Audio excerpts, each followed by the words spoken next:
सत्य ही साक्षात नारायण, कलयुग में दया, दान और सत्संग ही उद्धार का मार्ग। दंबला कस्बा स्थित लक्ष्मीनारायण वाटिका में सर्व समाज के सहयोग से ट्रस्ट मंडल द्वारा आयोजित श्रीमद् भागवत कथा के दूसरे दिन कथा वाचक शास्त्री हार्दिक कुमार पंड्या ने श्रीमन नारायण के उच्चारण के साथ कथा का शुभारंभ किया। कथा के दौरान उन्होंने कहा कि विशेष व्यक्ति की महिमा होती है और उससे मिलने की इच्छा हर व्यक्ति की रहती है, फिर भगवान की महिमा तो अपरंपार है। शास्त्री जी ने नारद जी के पृथ्वी भ्रमण का प्रसंग सुनाते हुए कहा कि कलयुग में धीरे धीरे सत्य कम होता जा रहा है। उन्होंने कहा कि यदि जीवन का उद्धार करना है तो मनुष्य को जीवन में कम से कम एक दिन ऐसा रखना चाहिए जब वह केवल सत्य बोले, क्योंकि सत्य साक्षात नारायण है। सत्य की सदैव विजय होती है और जहाँ सत्य होता है वहाँ नारायण स्वयं खड़े रहते हैं। उन्होंने पांडवों और दुर्योधन का उदाहरण देते हुए कहा कि सत्य के आगे बड़े से बड़ा बलवान भी पराजित हो जाता है। उन्होंने कहा कि आज के समय में लोग तप करना नहीं चाहते, सभी सुविधाओं में बैठकर प्रभु का स्मरण करना चाहते, जबकि कथा श्रवण भी एक प्रकार का तप है। कलयुग के प्रभाव को कम करने के लिए दया, दान, पुण्य, भजन, कीर्तन और सत्संग को आवश्यक बताते हुए उन्होंने कहा कि जीवन में कपट नहीं रखना चाहिए। कथा में धुंधुकारी प्रसंग का वर्णन करते हुए शास्त्री जी ने कहा कि भागवत कथा सुनने मात्र से प्रेत योनि में पड़े पापी का भी उद्धार हो जाता है। उन्होंने कहा कि 51 वर्ष की आयु के बाद भोजन कम और भजन अधिक करना चाहिए। माता पिता की सेवा और बड़ों की रोक टोक को जीवन के लिए आवश्यक बताते हुए उन्होंने कहा कि जब तक घर में माता पिता बैठे हैं तब तक घर का मान सम्मान और संस्कार जीवित रहते हैं। उन्होंने कहा कि जो व्यक्ति प्रभु का नाम लिए बिना जीवन जी रहा है वह प्रेत समान है। मनुष्य जब दिशा भूल जाता है तभी उसकी दशा बिगड़ती है। भागवत कथा कल्प वृक्ष के समान है जिसमें सभी प्रकार के रस समाहित है। कथा के दौरान उन्होंने महाभारत का प्रसंग सुनाते हुए भीम और दुर्योधन के युद्ध तथा अश्वत्थामा द्वारा पांडव पुत्र के वध की कथा का वर्णन किया।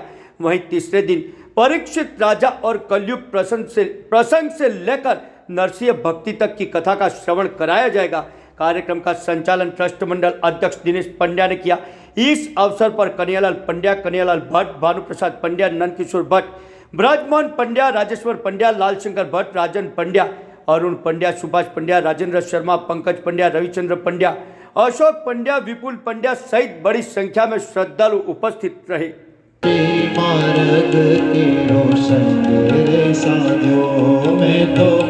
ભક્તો હું તમારા પર આજે બહુ પ્રસન્ન છું, આપ માંગો કઈ તો કીધું કે પ્રભુ એક જ કામના છે, જ્યાં જ્યાં પણ ભાગવતની કથા થતી હોય ભોગ અને શૃંગાર અમારા કીર્તનિયાજી જે છે મારી કથામાં મારી જોડે જ હોય છે। એ રાગ રાગીણીઓ છેડે એ તમને ખુશ કરવા માટે નહીં, ઠાકોરજીને ખુશ કરવા માટે ગાય છે। એમની સાધના છે વર્ષોની। તમે ગાવા બેસો આવો કંઠ નીકળે જ નહીં, આવો રાગ જ ના નીકળે। આપણા પ્રભુ ઉત્તમ વસ્તુના ભોગતા છે એટલે હવેલીમાં આપણે કીર્તન કરીએ છીએ ને જેવું આવડે। કેમ કરો છો? પ્રભુને રાગ રાગીણીઓ બહુ ગમે છે માટે। આપણા પ્રભુને ભોગ બહુ ગમે છે, જાત જાતના પકવાનો, અન્નકૂટની સામગ્રી, બડો ભોગ, 56 ભોગ, જેવું તેવું આગળ પેલું મૂકી દઈએ બજારમાંથી લઈને પેંડા એ આપણી હવેલીમાં ચાલે નહીં। આપણા પ્રભુ ઉત્તમ વસ્તુના ભોગતા છે।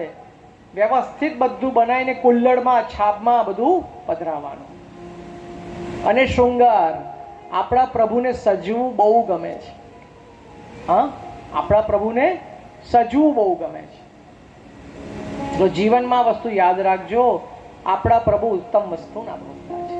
એવી રીતે સંગીતજ્ઞોને પણ આપણે કથામાં રાખી શકીએ।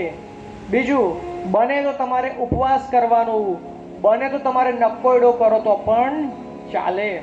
બહુ અશક્તિ આવી જતી હોય તો ખાઈને પણ 2 ટાઈમ ખાઈને પણ કથા શ્રવણ કરો। બીજું, કોઈને એવો નિયમ લેવો હોય કે મારે એક ફળ ખાઈને કથા સાંભળવી છે તો પણ તમે કરી શકો। આખા દિવસમાં એક સફરજન ખાઈ લેવાનું, થઈ ગયું।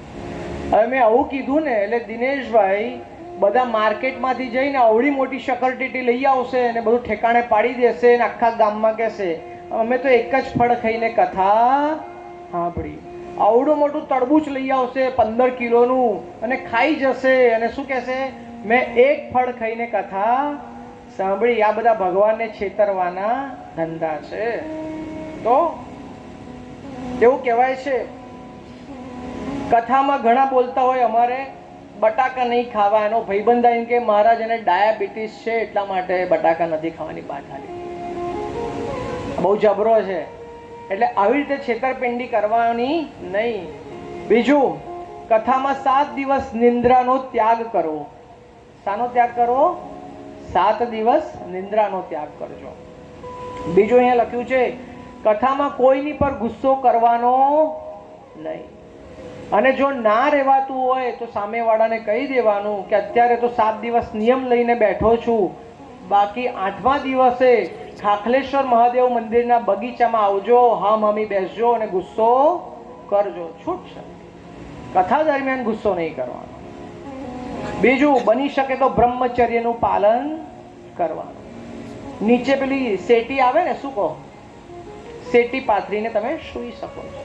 કથા દરમિયાન વ્યવહારો છોડી અને લક્ષ્ય કથા તરફ જ રાખવાનું છે. બધા લૌકિક વ્યવહારોને છોડી દો અને ધ્યાન ફક્ત કથામાં જ રાખો. બસ જે પણ મળ્યું સ્વચ્છ વસ્ત્ર પહેરીને આવી જવાનું. હું કેવી લાગુ બધા મને જ જોવા જોઈએ, ના, એવું બધું નહીં રાખવાનું. બધા લૌકિક વ્યવહારો છે.